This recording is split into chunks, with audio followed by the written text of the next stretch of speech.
Receptionist humiliates Donald Trump at a gym. The outcome was brutal. Sarah Chen's morning at Downtown Fitness started like any other. The familiar scent of disinfectant and rubber flooring filled the air as she arranged the stack of membership forms on her pristine desk. The early morning regulars were already settling into their routines, the rhythmic whir of treadmills and clinking of weights creating the gym's usual symphony. "Morning, Sarah," called Maria Rodriguez, swiping her membership card before heading to the locker room. "Got those protein shakes in yet?" "Tomorrow morning, promise," Sarah smiled, updating the inventory list on her computer. She'd worked at Downtown Fitness for 3 years now, and these morning exchanges had become the highlight of her day. The gym was her second home, a place where she'd found purpose after struggling through college and a series of dead-end jobs. Her small desk near the entrance gave her a perfect view of both the workout floor and the street outside. The morning sun streamed through the floor-to-ceiling windows, catching dust motes in its golden rays. "Hey, did you see the news this morning?" Tom, one of the personal trainers, leaned against her desk during a break between clients. "They're saying some big shots might be checking out gyms in the area, something about a new reality show or whatever." Sarah rolled her eyes. "As long as they don't mess with our regulars. Remember that influencer last month?" "Oh God, the one with the portable ring light?" Tom laughed. "What a nightmare." The morning crowd began to thin as the clock approached 9. Sarah took advantage of the lull to call her mother, something she did every morning during her break. "Mom, you need to take your medicine," she reminded, twirling a pen between her fingers. "And don't forget about dinner tonight. I am making your favorite." Her mother's voice crackled through the phone. "Sweetheart, I don't know if I can make it. The hospital's cutting more hours, and I need to pick up an extra shift at the convenience store." Sarah's throat tightened. Ever since the hospital's budget cuts, her mother had been working 2 jobs. At 62, she should have been thinking about retirement, not pulling double shifts. "Mom, I told you I can help with the bills, my raise." "No, baby, you keep your money. I am fine, really." The familiar pride in her mother's voice made Sarah's heart ache. After hanging up, Sarah noticed Jimmy, the elderly maintenance man, struggling with a box of cleaning supplies. She rushed to help him, remembering how he'd shown her the ropes when she first started. "Jimmy, let me get that for you. How's Annie doing?" "Better, thank God. That new medication's expensive as hell, but it's working." He wiped his brow. "You are an angel, Sarah. Don't let this place change you." The morning continued with its usual rhythm. Sarah processed membership renewals, answered calls, and helped the occasional lost newcomer find their way around. She was in the middle of explaining the different membership tiers to a young couple when she heard the commotion outside. Through the glass doors, she saw them first, 2 men in dark suits, wearing earpieces, scanning the area with practiced efficiency. Sarah's heart rate picked up. In 3 years, she'd never seen Secret Service agents up close. "Is that?" The woman she was helping trailed off, eyes widening. The glass doors swung open, and Donald Trump strode in like he owned the place. The gym seemed to freeze in time. The treadmills slowed, the weights stopped clanking, and dozens of heads turned toward the entrance. "Oh my God," whispered Kelly, another trainer, rushing over to Sarah's desk. "Is this really happening?" Trump approached the front desk, his signature red tie slightly askew, beads of sweat already forming on his forehead despite the short walk from his car. Sarah noticed how his spray tan looked even more pronounced under the gym's fluorescent lights. "I want a membership. The best one," he announced without preamble, his voice echoing through the suddenly quiet gym. "Everyone says this is the best gym in New York." Sarah's mind raced back to last week's staff meeting. They were at maximum capacity, a deliberate choice by management to maintain the gym's exclusive yet community-focused atmosphere. The waiting list was already 6 months long. "Good morning, Mr. Trump," she said professionally, her voice steadier than she felt. "Thank you for your interest in Downtown Fitness." "Skip the pleasantries," he interrupted, pulling out his phone. "What's the damage? I want everything. Private training, the works, and I need it starting today." Behind him, several members had stopped pretending to work out and were openly staring. Sarah caught sight of at least 3 phones recording the interaction. Mr. Trump, I apologize, but our membership roster is currently at capacity. We have a 6-month waiting list for new applicants. She gestured to the framed policy notice on her desk. It's a strict policy that helps us maintain our quality of service. Trump's expression shifted from confident to confused, then to something darker. Excuse me? Do you know who I am? Yes, sir, I do, Sarah replied, thinking of her mother's struggling small business, of Jimmy's wife's medical bills, of all the people she knew who'd been affected by policies and decisions made in boardrooms by men like him. But our policy applies to everyone, regardless of their status. A few feet away, Maria had stopped pretending to adjust her gym bag and was watching intently. Sarah could feel the energy in the room shifting, tension building like static before a storm. Trump leaned forward, placing both hands on her desk. Listen, sweetheart. My name is Sarah, she interrupted, surprising herself with her boldness. Whatever. Look, Sarah, let me explain something to you. I've owned buildings bigger than this entire block. I've got more money than this place makes in a decade. Name your price. What'll it take to skip this waiting list nonsense? Sarah sat straighter in her chair, feeling the eyes of every gym member on her. She thought of her mother's voice this morning, tired but proud. She thought of Jimmy's grateful smile, of the community that had formed within these walls. Sir, perhaps I wasn't clear enough, she said, her voice firm. This isn't about money. Our members value the exclusivity and professional atmosphere we maintain. We don't make exceptions, not even for former presidents. The gym had gone completely silent. Someone's protein shaker dropped in the distance, the clatter echoing like a gunshot. Trump's face had begun to redden, and Sarah could see his Secret Service agents shifting uncomfortably. Is there a manager I can speak to? He demanded, his voice rising. Someone with actual authority? I am the membership director, Mr. Trump, and I've given you our policy. Sarah's hands were trembling under her desk, but her voice remained steady. If you'd like, I can add you to our waiting list, or I can provide you with information about other excellent fitness facilities in the area. She could see the moment it hit him, the realization that this wasn't going to go his way. His face went through a series of expressions, each more incredulous than the last. This is ridiculous, he exploded. This is what's wrong with America now, in my day. Sir, Sarah cut in, standing up slowly, I must ask you to lower your voice. You are disturbing our members. The gym had become a theater, and everyone was watching this unexpected drama unfold. Sarah could feel her phone buzzing in her pocket, probably her mother calling back about dinner. But right now, she stood her ground, facing down one of the most controversial figures in American history over something as seemingly trivial as a gym membership. In that moment, she wasn't just Sarah Chen, the receptionist. She was every person who'd ever wanted to stand up to power, to say no when money tried to bend the rules. And as Trump's face turned an even deeper shade of red, she knew this ordinary Monday was about to become anything but ordinary. The tension in the air grew thicker as Trump pulled out his checkbook, his movements deliberate and practiced. Sarah watched his hands. They were smaller than she'd imagined, gripping the leather-bound checkbook like a weapon. Let me make this simple for you, he said, his voice dropping to what he probably thought was a persuasive tone. What's your annual salary? I'll double it right now if you let me skip this waiting list nonsense. From the corner of her eye, Sarah saw Kelly, the trainer, shake her head in disbelief. The sound of phone cameras clicking became more noticeable. Mr. Trump, money isn't, Sarah started. Triple it then, he interrupted, already starting to write. That's more than generous, very generous. Nobody's more generous than me. Ask anyone. Sarah thought about the amount he was offering. It would be enough to pay off her student loans, help her mom retire early, maybe even put a down payment on a small apartment. For a moment, she felt her resolve waver. Then she remembered last Christmas, when the gym members had pooled together to buy Jimmy's wife a wheelchair. She thought about Maria staying late to help elderly members with their form, never charging extra.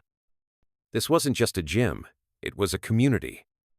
The answer is still no, she said quietly, but firmly. Trump's pen stopped mid-stroke. What did you just say? I said no. Sarah's voice grew stronger. Our rules exist for a reason. We have members who've been on the waiting list for months, people who understand and respect our policies. Rules? Trump scoffed, turning to address the growing crowd of onlookers. You want to talk about rules? I wrote the book on rules. The Art of the Deal, ever heard of it? Bestseller. Tremendous success. One of his Secret Service agents coughed uncomfortably. Sir, perhaps we should. No, I want to hear this. Trump cut him off, turning back to Sarah. You think you are being smart? Tough? Let me tell you something about the real world, sweetheart. My name is Sarah, she repeated, louder this time. And yes, I do know about the real world. The real world is our members who show up every day, who respect each other and our policies. The real world isn't about buying your way through every door. The gym had gone so quiet you could hear the hum of the air conditioning.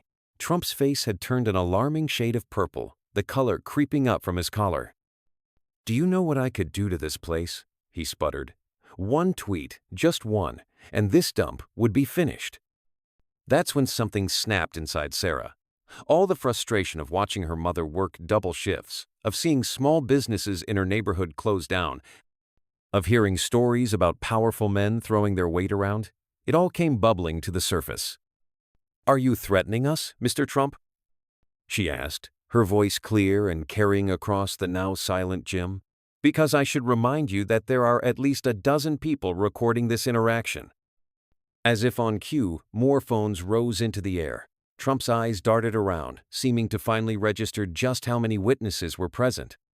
One of the Secret Service agents leaned forward. Sir, we have another appointment in 20 minutes. Trump ignored him, still staring at Sarah like he couldn't quite believe what was happening. You are making a big mistake. Huge. Nobody says no to me. Well, Sarah said, straightening some papers on her desk with steady hands, I believe I just did. As I mentioned, I am happy to add you to our waiting list or provide recommendations for other facilities. The silence stretched for what felt like hours but was probably only seconds. Sarah could hear her own heartbeat, could feel the weight of dozens of eyes on her. This was the moment. Would he explode? Storm out? Call his lawyers? Through the windows, camera flashes started going off. Apparently, word had gotten out, and a small crowd was gathering outside the gym. The Secret Service agents exchanged worried glances. Sir, one of them said more urgently, we really need to move. Trump's jaw worked back and forth, like he was physically chewing on his rage. Sarah remained standing, her posture straight, her expression professional but unwavering. She'd come too far to back down now. This isn't over, he finally spat out. You'll be hearing from my lawyers. Nobody treats Trump this way. Nobody. But even as he said it, Sarah could see something in his eyes, uncertainty, maybe even a flicker of respect. He wasn't used to people standing their ground, especially not someone he'd dismissed as just another employee to bulldoze. As he turned to leave, the gym erupted in whispers. Phones followed his every move, recording his stiff-backed retreat. The Secret Service agents looked almost relieved as they flanked him toward the exit. Just before he reached the door, Trump turned back for one last shot. You are fired. Sarah couldn't help it. She laughed. Mr. Trump, you can't fire me. You don't own this gym, and you are not a member. The doors swung shut behind him with a decisive thud, and for a moment, nobody moved. Sarah remained standing, her heart pounding but her mind surprisingly clear. She'd done it. She'd actually done it. Then, like a dam breaking, the gym erupted in chaos. People were talking all at once. Phones were being passed around to share videos, and Sarah found herself surrounded by members wanting to congratulate her. That was amazing. I can't believe you stood up to him like that. Wait till this hits social media. But all Sarah could think about was calling her mom. She had a feeling their dinner plans tonight would include quite a story. As the excitement continued to swirl around her, Sarah sank back into her chair, her legs finally giving out. Through the windows, she could see Trump's motorcade pulling away, followed by a growing crowd of onlookers and what looked like news vans. Just another Monday at Downtown Fitness, she thought, reaching for her phone. Just another Monday that would change everything. The seconds after Trump's departure felt surreal. Sarah's desk had become the epicenter of a storm, with gym members crowding around, phones still recording, voices overlapping in excitement. "Sarah, I've got it all on video." Maria waved her phone. "Every single second. The way you stood up to him, girl, you are going to be famous." But Sarah barely heard her. Her hands were shaking as the adrenaline wore off, and she couldn't stop thinking about Trump's threat about lawyers. Would she lose her job? Would the gym face legal troubles? "Hey, you okay?" Kelly, the trainer, pushed through the crowd. "You look a little pale." I need a minute," Sarah managed, standing up on wobbly legs. "Can you watch the desk?" Kelly nodded, concern evident in her eyes. "Take all the time you need. I've got this." Sarah hurried to the employee bathroom, her heels clicking against the tile floor. Once inside, she gripped the sink and stared at her reflection. Her usually neat black hair had come loose from its bun, and her cheeks were flushed. "What did I just do?" she whispered to herself. Her phone buzzed, a text from her mom. "Baby, are you okay? Someone just sent me a video of you and Trump at the gym." Before she could reply, there was a gentle knock on the door. "Sarah, it's Linda." Linda Martinez was one of their longest-standing members, a retired teacher who came to the gym every morning at 8 a.m. sharp. Sarah opened the door to find the older woman looking at her with a mix of concern and pride. "Come here, Mahita," Linda said, pulling her into a hug. "What you did out there, that took real courage." Sarah felt tears welling up. Or stupidity. He said he's going to sue. "Let him try." Linda pulled back, her eyes fierce. "We all saw what happened. He tried to bully you, tried to buy his way in, and you stood your ground. That's not something you can sue over." A commotion from the front desk interrupted them. Sarah heard raised voices and hurried back, Linda right behind her. The scene that greeted them made her stomach drop. Two men in expensive suits stood at her desk, while Kelly tried to maintain order. One was already pulling out business cards. "We represent Mr. Trump's legal team," the taller one announced as Sarah approached. "We're here to discuss the discriminatory treatment our client received." The gym members who had started to disperse now gathered again, like a storm reforming. Sarah straightened her spine and walked back to her desk.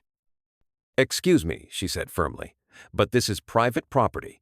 If you have legal matters to discuss, you'll need to go through our corporate office." The shorter lawyer smirked.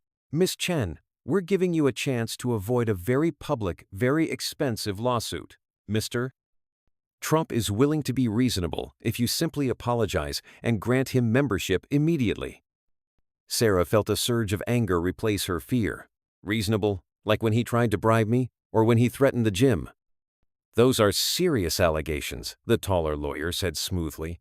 "Allegations that could be considered defamatory." "You mean the allegations caught on about 20 different phones?" Tom, the personal trainer, stepped forward, holding up his phone. "Already got 5,000 views on TikTok, by the way." Other members started holding up their phones too. The lawyer's confident expressions faltered slightly. "This isn't about discrimination," Sarah said clearly. "We have a waiting list. Everyone has to follow the same rules. I offered to add Mr. Trump to that list, just like anyone else." "Do you know how many lawyers Mr. Trump has at his disposal?" The shorter one tried again. "This could drag on for years." That's when Linda stepped forward, her gray hair caught in the morning light. "And do you know how many lawyers we can find? I taught high school for 40 years. Want to guess how many of my former students are attorneys now?" Other members started chiming in. "My sister's firm would love to take this case pro bono. I've got 3 lawyer friends already asking to help." I am recording this conversation too, by the way. The lawyers exchanged glances. The gym had transformed into something they clearly hadn't expected, not a business to be intimidated, but a community standing together. "Furthermore," Sarah added, gaining confidence, "threatening a business and its employees could be considered harassment. Would you like me to pull up the security footage of Mr. Trump's earlier behavior?" The taller lawyer cleared his throat. "We'll be in touch through official channels." As they turned to leave, Linda called out, "Tell Mr. Trump my grandkids loved the video of him getting told no for once. They're showing it in their social studies class." The glass doors hadn't finished swinging shut before the gym erupted in cheers and laughter. Sarah felt dizzy with relief and lingering anxiety. "That was epic!" someone shouted. "Sarah for president!" called another voice. But the real shock came when members started forming a line at her desk. At first, she thought they were there to complain or cancel their memberships. Instead, one by one, they wanted to renew, even those whose memberships weren't close to expiring. "I want to lock in for another year," said Mike, a regular who worked on Wall Street. "Best entertainment I've had in months." "Me too," added Rachel, a nurse who usually came in after night shifts. "This is exactly why I love this place. Real people, real values." Sarah's computer kept pinging with email notifications. Membership inquiries were pouring in. Her phone was blowing up with texts and calls from friends and family who'd somehow already seen the videos. "Sarah," Kelly called from across the gym, "you might want to see this." She held up her phone, showing a news website. The headline read, "Gym Receptionist Stands Up to Trump. Money Can't Buy Everything." "Oh God," Sarah groaned. "This is getting out of control." "Are you kidding?" Maria grinned. "This is amazing. You are trending on Twitter." Just then, Sarah's desk phone rang. Her heart stopped when she saw the corporate office number. "Downtown Fitness, this is Sarah," she answered, trying to keep her voice steady. "Sarah, this is David Matthews, CEO, her boss's boss's boss." Sarah felt her knees weaken. "I've been getting some interesting calls this morning." "Sir, I can explain." "Explain what? How you professionally enforced our policies while under pressure? How you handled a difficult situation with grace and firmness? How you are making our brand trend nationwide for standing up for our values?" Sarah blinked. "You are not firing me?" David's laugh came through the phone. "Fire you? Sarah, I am calling to give you a raise and a promotion. We need more managers like you who understand what Downtown Fitness really stands for."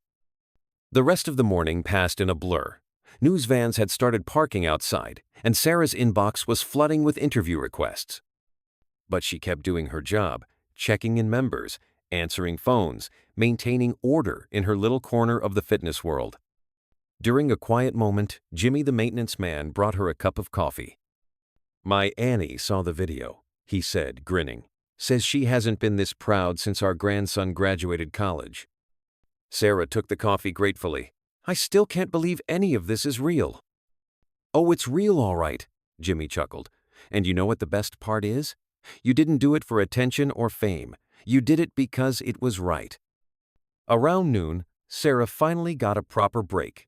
She sat in the staff room, scrolling through the countless messages on her phone, trying to process everything that had happened. A text from her mother made her smile. "That's my girl. Your father would have been so proud." Sarah wiped away a tear, remembering how her dad had always taught her to stand up for what was right, even when it was hard, especially when it was hard. The door opened, and Linda poked her head in. "Sarah, T here. Is someone here to see you?" "Please, no more reporters," Sarah groaned. No, Linda smiled mysteriously. "Someone much more interesting." Sarah followed her back to the front desk, where a tall woman in an impeccable suit was waiting. She recognized her immediately from television, one of Trump's former advisors who had famously resigned and spoken out against him. "Miss Chen," the woman extended her hand. "I saw the videos this morning. I had to come meet the woman who finally stood up to him without backing down." "I was just doing my job," Sarah said, shaking her hand. "No," the woman smiled.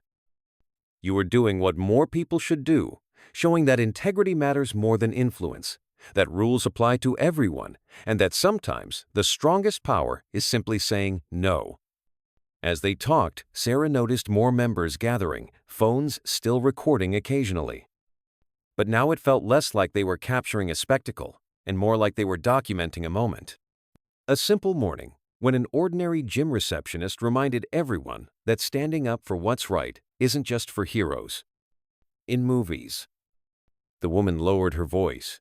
"You should know, he's going to try to retaliate. He always does. But you've got something he doesn't expect." "What's that?" Sarah asked. The woman gestured around the gym, where members were going about their workouts while keeping a protective eye on Sarah's desk. A community that stands together. That's something money can't buy.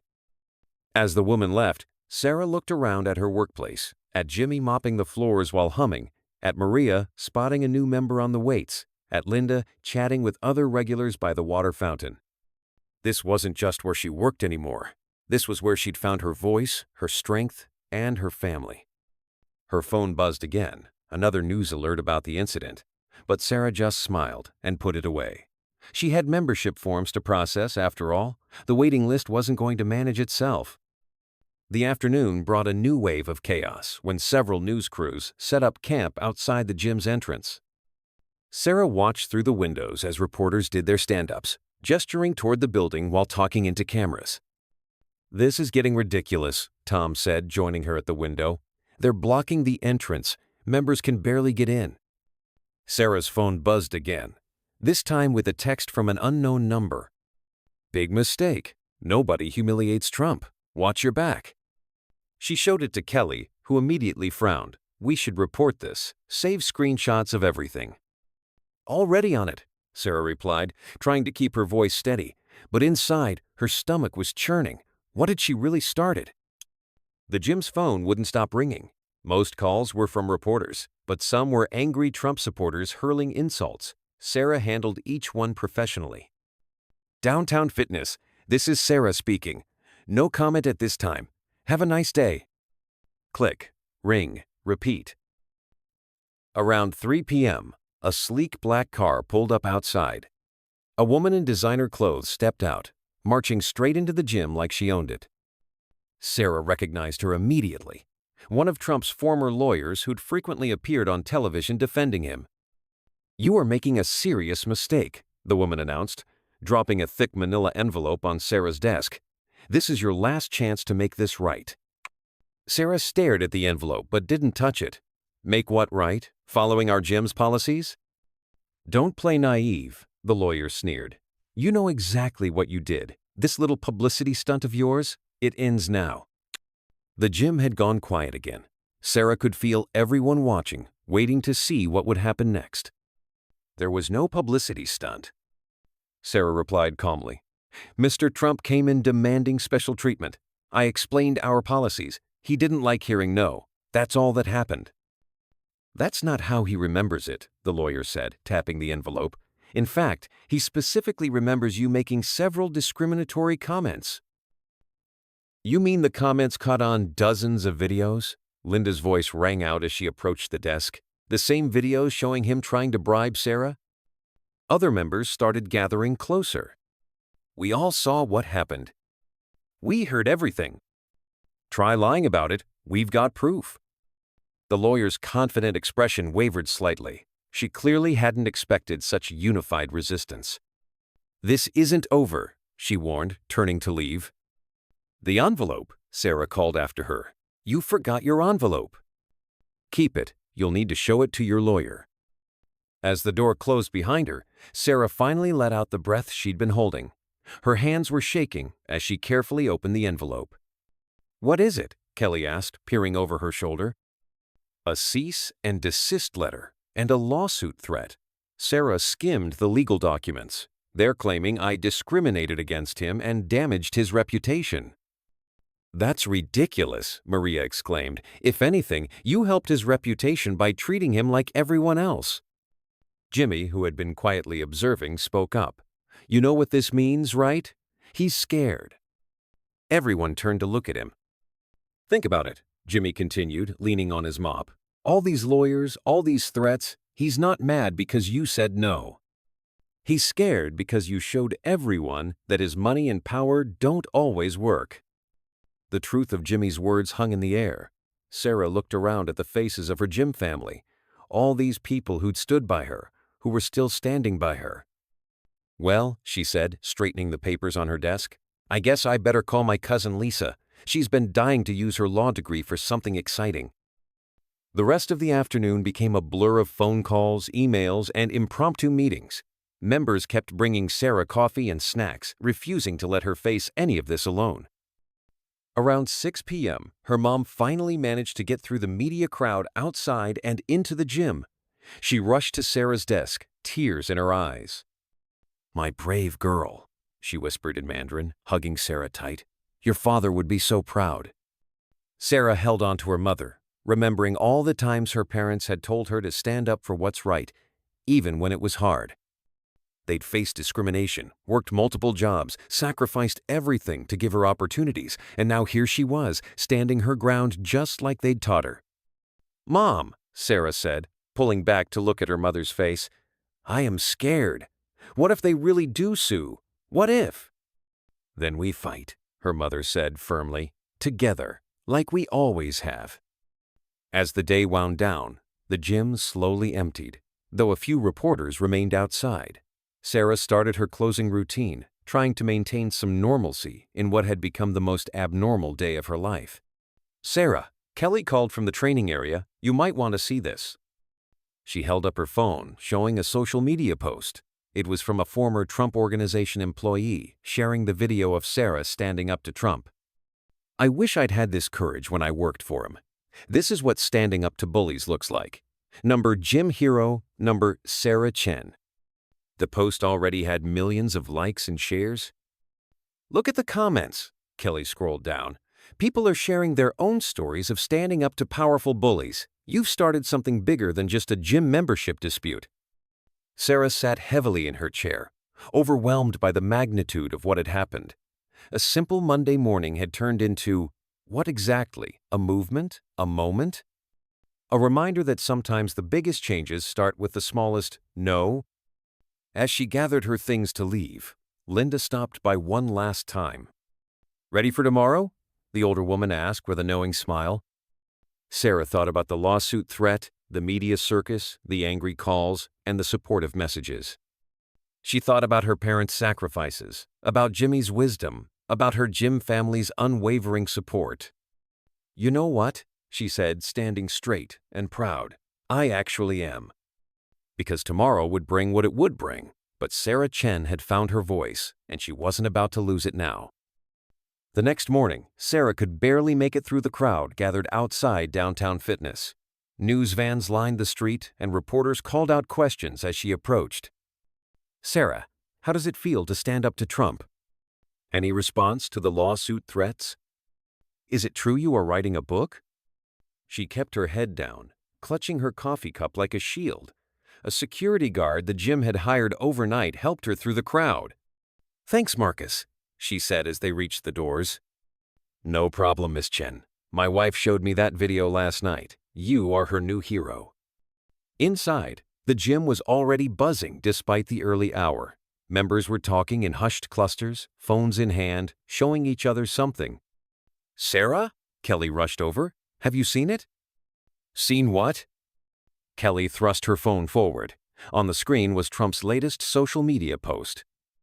"Woke gym in NYC discriminates against real Americans. Sad receptionist, probably illegal, must be stopped. Lawyers preparing biggest lawsuit ever. Downtown Fitness will regret this. Number boycott Downtown Fitness." Sarah's hands started shaking. "Illegal? I was born in Brooklyn." "He's desperate," Linda said, appearing beside them. "And look at the responses." The comments under Trump's post were overwhelmingly negative. "We all saw the video. She was nothing but professional." "Trump trying to bully another woman. What's new?" "My gym membership expired months ago, but I am renewing just to support them." Still, Sarah's stomach churned. "He called me illegal. My parents worked so hard to build a life here." "Hey!" Maria interrupted, pointing to the gym's entrance. "Look who's here!" A group of people in business suits was walking in, led by a familiar face, David Matthews, the CEO of Downtown Fitness. Sarah straightened her desk quickly. "Sarah," David greeted warmly, "how are you holding up?" "I am managing, sir." "Good, because we need to talk about Trump's latest attack." He gestured to the people behind him. "This is our legal team, and they have some questions." Sarah's heart sank. This was it. They were going to tell her to back down, to apologize, to save the company from Trump's wrath. But David surprised her. We need your statement on record because we're countersuing. What? His tweet about you being illegal, that's defamation, clear as day, and we have proof of attempted bribery from the videos. Our lawyers think we have a solid case. One of the lawyers, a sharp-looking woman in her 50s, stepped forward. Mr. Trump has a history of making baseless legal threats, but this time he picked the wrong target. Sarah blinked back tears. You are? You are standing behind me? Behind you? David laughed. Sarah, you are the face of everything Downtown Fitness stands for. Integrity, fairness, standing up for what's right. We're not just behind you, we're proud of you. As they talked through the legal strategy, members kept coming in, each stopping to show support. Sarah, my daughter wrote about you for her school paper. My whole office is talking about this. You are an inspiration. I just got off the wait list last week, but I am never leaving this gym now. Around mid-morning, something unexpected happened. A tall, elegant woman walked in Melania Trump's former assistant. Miss Chen, she asked quietly, could we talk privately? In the break room, the woman spoke softly. She saw the video. She was smiling.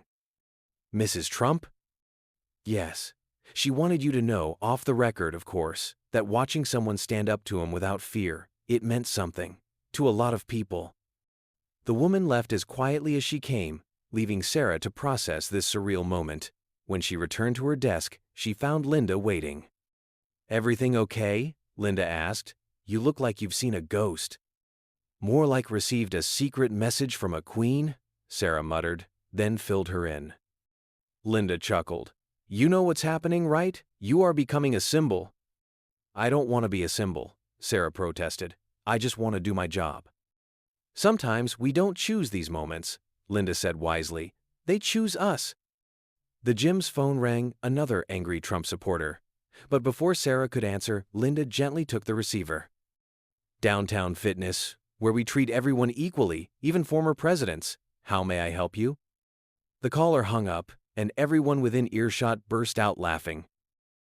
Throughout the day, more surprising visitors arrived. Local politicians wanting photo ops politely declined, major news anchors seeking exclusive interviews also declined, and even a few celebrities showing support. I don't get it, Sarah told Kelly during her lunch break. Why is this such a big deal? All I did was follow the rules. Because you did it without flinching, Kelly replied. Do you know how rare that is, to see someone stand up to power without backing down? The afternoon brought another wave of excitement when Jimmy discovered something on his phone. Sarah, he called out, you are a meme. Sure enough, social media was filled with edited clips from the security footage. The moment she said no to Trump had been remixed, set to music, turned into motivational posts. When your boss asks you to work weekend again, number Sarah Energy. Me telling my toxic ex he can't come back, number Downtown Fitness girl. Pav, you are standing up to a bully, number no means no. Even some of Trump's former employees were sharing the video, adding their own stories of wanting to stand up to him but feeling powerless. Around 3 p.m., Sarah's phone buzzed with a text from her mother. CNN is here at the restaurant. They want to interview me about my brave daughter. Should I do it? Sarah smiled, typing back, only if you want to, Mom, but no pressure. An hour later, she watched her mother on the gym's television, speaking with quiet dignity. My daughter learned to stand up for what's right from her father and me. We came to this country with nothing but our values. Money can't buy those. The gym members applauded. Someone shouted, now we know where she gets it from. Late afternoon brought one more surprise. A group of young women from a local high school came in, chaperoned by their teacher. We're doing a project on civil courage, the teacher explained. Would you mind speaking to my students? Sarah looked at these teenage girls, their eyes full of hope and uncertainty, and thought of herself at their age, trying to find her voice, her strength. Of course, she said, but first, let me tell you about my mom. As she shared her story, not just about Trump, but about the small acts of courage that led to that moment, she saw understanding dawn in their eyes. This wasn't about politics or fame. It was about something much simpler, the power of standing your ground. The day was winding down when Linda approached Sarah's desk one last time. "Ready for tomorrow?" she asked, just like the day before. Sarah looked around the gym, at the supportive faces, the community that had become family, the place where she'd found her voice. "You know what's funny?" she said. "Yesterday, I was terrified of Trump's threats, but now I just feel." "Strong?" Linda suggested. "No," Sarah smiled. "Not just strong, ready." Because something had shifted. The video wasn't just about her anymore. It had become something bigger. A reminder that sometimes the most powerful word in any language is a simple, quiet no. As she gathered her things to leave, Sarah noticed a new email in her inbox. The subject line made her pause. "Thank you, from a former Trump Tower receptionist." She clicked it open and read the first line. "For years, I wished I had the courage to do what you did. Thank you for showing me it's never too late to find your voice." Sarah sat back in her chair, letting the weight of everything sink in. Tomorrow would bring new challenges, new threats, new opportunities. But for now, in this moment, she knew one thing for certain. She'd found her strength, and no amount of money or power could take that away. As the evening approached, Sarah noticed something different in the gym's atmosphere. The initial shock and excitement of the past 2 days had transformed into something more profound. Members weren't just working out, they were sharing stories, forming connections. "Sarah," Jimmy called from near the water fountain, "come see this." He held up his ancient flip phone, showing a Facebook post from his granddaughter. "My grandpa works at the gym, the one where that brave receptionist stood up to Trump. He always taught me to stand up for what's right, and now I get to see it happen where he works. Number, proud granddaughter." Sarah felt her eyes well up. "Jimmy, that's beautiful." "Ah, don't get soft on me now," he chuckled, wiping his own eyes. "But you know what? In 30 years of cleaning gyms, I've never seen anything like this." "Like what?" He gestured around the gym floor. "Look." Sarah looked, really looked. Members who usually kept to themselves were chatting between sets. A businessman in expensive workout gear was spotting for a janitor from the building next door. Maria was teaching a group of elderly members some basic self-defense moves. It's like, Sarah searched for the words. "Like we all remembered we're in this together," Jimmy finished. "Rich, poor, famous, unknown, doesn't matter. Doing the right thing is doing the right thing." The front door chimed, and Sarah turned to see a young woman enter. She looked nervous, clutching a piece of paper. "Can I help you?" Sarah asked. I saw the video," the woman said quietly. "I work as a receptionist too, at a big corporate office. Yesterday, I finally reported my boss for harassment. Because of you." Sarah came around her desk. "What's your name?" "Jenny." "Well, Jenny, that took real courage." The woman shook her head. "You are the one with courage. I just—" "No," Sarah interrupted gently. "Standing up for yourself is always courage. Always." They talked for a few minutes, and before Jenny left, she handed Sarah the paper she'd been holding, a drawing from her 6-year-old daughter showing a stick figure behind a desk, wearing a cape. As Sarah pinned the drawing to her bulletin board, Kelly appeared with her phone. "You need to see this," she said, but her tone was different from earlier updates, more serious. It was another social media post from Trump, but this time with a different energy. "Just heard downtown fitness receptionist has interesting history. Very interesting. Many people saying things, many bad things. More to come. Number, wait for it." Sarah felt her stomach drop. "What's he talking about?" "He's trying to dig up dirt," Linda said, reading over their shoulders. "Classic intimidation tactic." "But I haven't done anything wrong." "Doesn't matter," Kelly sighed. "He'll try to find something, anything, to discredit you." Sarah thought about her life, her student loans, the time she'd gotten fired from a coffee shop for being 3 minutes late, that forgotten parking ticket from 2019. Nothing scandalous, but anything could be twisted. That's when Marcus, the security guard, called out, "Miss Chen, T here is someone here to see you." A man in a well-worn suit stood at the entrance, holding a briefcase. "Miss Chen, I represent the American Civil Liberties Union. We'd like to talk about helping with your defense." Before Sarah could respond, another voice called out, "I am from the National Women's Law Center. We'd also like to offer our support." Within minutes, 3 more lawyers had arrived, all offering pro bono services. The gym lobby had turned into an impromptu legal conference. "See," Linda whispered, "he might have money and power, but you've got something better." "What's that?" "The truth, and a whole lot of people ready to fight for it." As the lawyers discussed strategy, Sarah's phone buzzed with a text from an unknown number. Her heart raced, expecting another threat. Instead, "This is Hope. I used to work for him. Don't let them scare you. We're all watching, and we're all with you. Stay strong. Number Sarah Strong." The rest of the evening passed in a blur of meetings, calls, and more unexpected visitors. But something had changed in Sarah. The fear was still there, but it was different now, more like excitement than dread. As she prepared to close up, Linda appeared one last time. "You know what tomorrow brings, right?" she asked. Sarah nodded. "More fights? More threats? More attempts to break me down?" "And?" A smile spread across Sarah's face. "And I am ready for all of it." Because something had become crystal clear. This wasn't just about a gym membership anymore. It wasn't even about Trump. It was about all the times people stayed quiet because speaking up seemed too hard, too dangerous, too costly. "You know what my father used to say?" Sarah told Linda as they walked to the door. "He said courage isn't about not being scared. It's about being scared and doing the right thing anyway." Outside, the media crowd had thinned, but a few dedicated reporters remained. As Sarah stepped out, one called out, "Any response to Trump's latest threats?" Sarah paused, thinking about Jenny the receptionist, about Jimmy's granddaughter, about all the messages from people finding their own courage.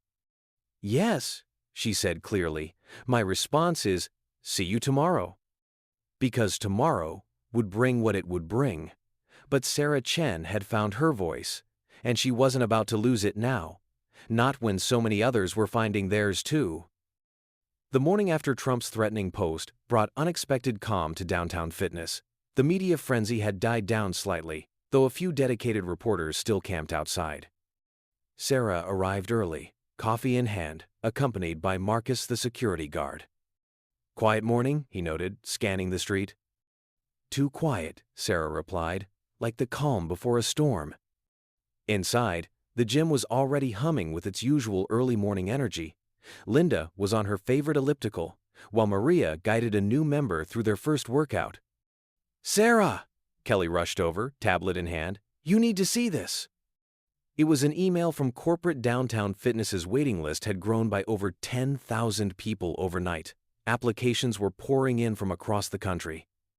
"They want to join a gym in New York?" Sarah asked, bewildered. "No," Kelly grinned.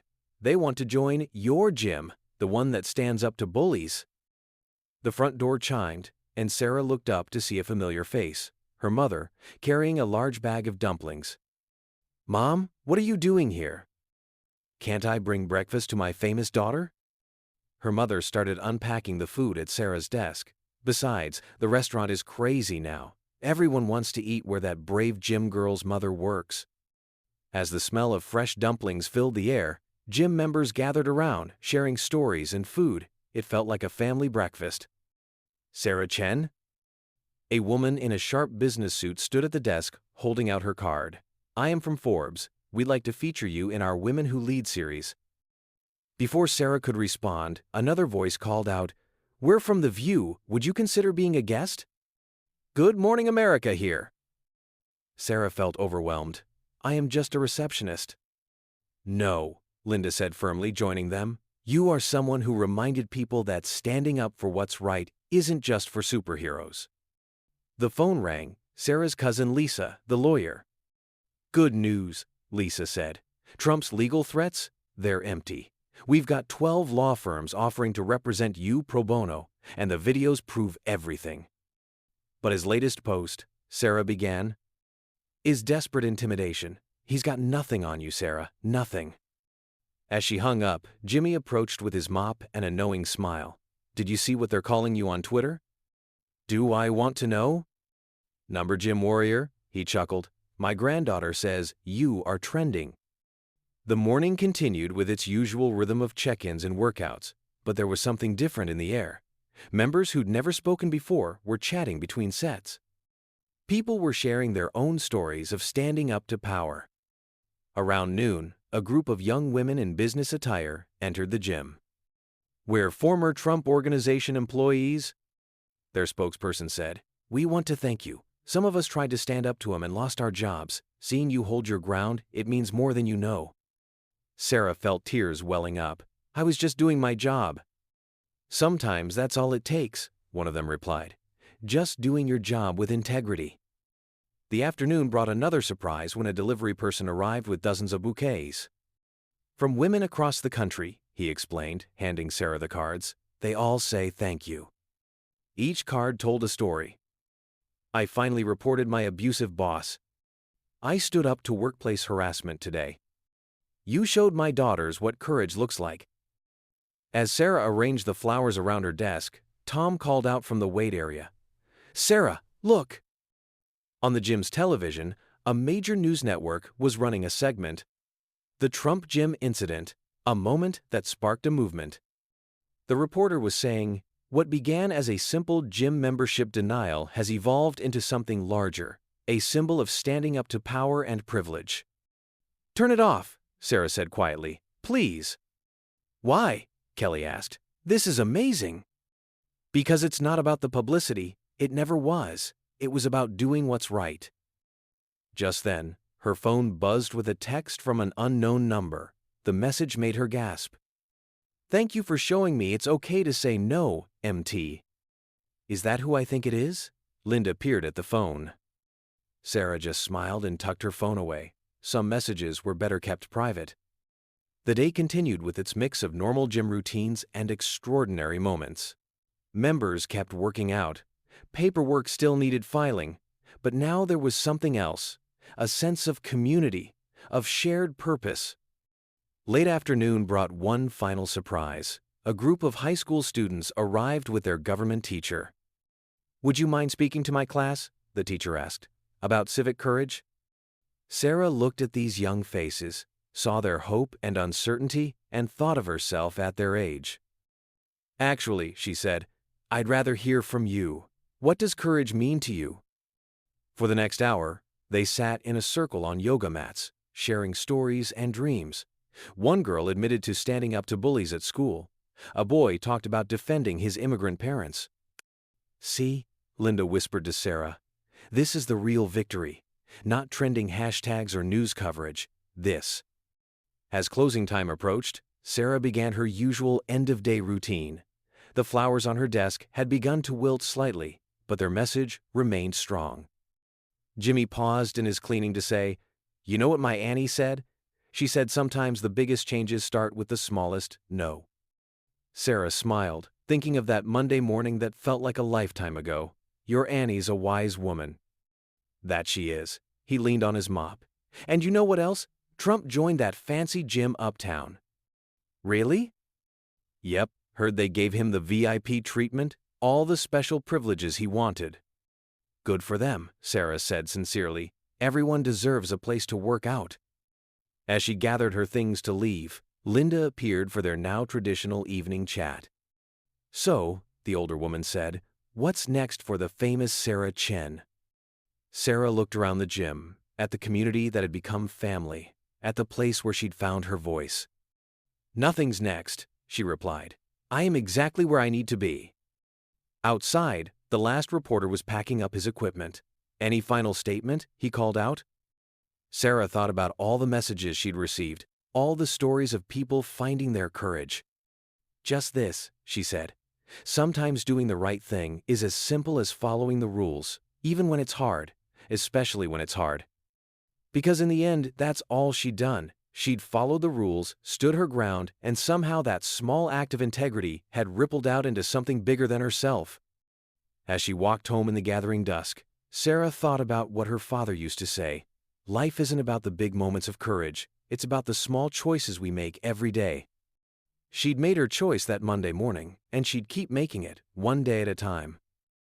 Because that's what integrity was, not a single dramatic moment, but a lifetime of small, steady choices to do what's right. Her phone buzzed one last time, a message from her mother.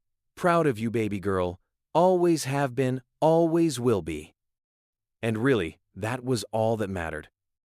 Back at home that evening, Sarah sat on her small balcony, scrolling through the hundreds of messages she'd received. One caught her eye, a note from a young receptionist in Ohio. "I've been letting my boss harass me for 2 years because I need this job. Today I filed a complaint with HR. You gave me courage." Her phone rang. It was David, the CEO. "Sarah, got a minute? I've been thinking about what happened this week." "Is everything okay?" she asked, her heart skipping a beat. "More than okay. We want to start a mentorship program, teaching young employees about workplace integrity. Would you lead it?" Sarah smiled. "You mean teaching people how to say no to billionaires?" "Teaching people to stand up for what's right, no matter who's standing in front of them." After hanging up, Sarah checked her email. Another message caught her eye, this one from a major university. "Dear Miss Chen, we would like to invite you to speak at our Business Ethics Symposium." She closed her laptop and looked out at the city lights. A week ago, she'd been just another gym receptionist, worried about bills and her mom's double shifts. Now, her doorbell rang. It was Kelly, holding takeout and wine. "Thought you might need this," she said, walking in. "It's been a week." They settled on Sarah's worn couch, and Kelly pulled out her phone. "Have you seen the latest? They're making t-shirts now. What would Sarah do?" Sarah groaned. "Please tell me you are joking." "Nope. And it here is more." Kelly scrolled through her feed. "Look at this. Women are posting videos of themselves standing up to workplace bullies. They're calling it the Number Sarah Chen Challenge." "This is crazy," Sarah muttered. "All I did was follow the rules."